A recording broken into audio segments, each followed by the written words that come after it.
ఎలాంటి కానుకలు ఇవ్వాలి దేవునికి? 4 రకాలుగా ఇవ్వాలి. ఓకే, గుర్తుపెట్టుకోండి. చెప్పు చెప్పవా.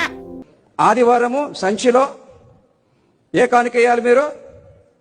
నిశ్శబ్ద కానుక వేయాలి.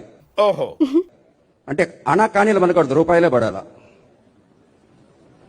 రెండవది, ఇంట్లో గొప్ప కార్యం జరిగి పెళ్ళయింది, కానుక దేవాలా. బర్త్డే అయింది, కానుక దేవాలా. ఓకే,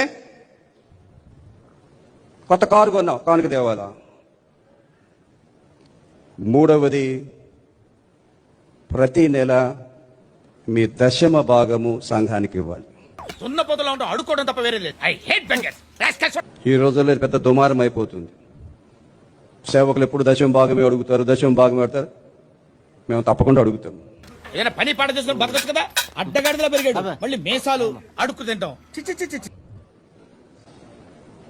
ఆ దశమ భాగం దేవుంది.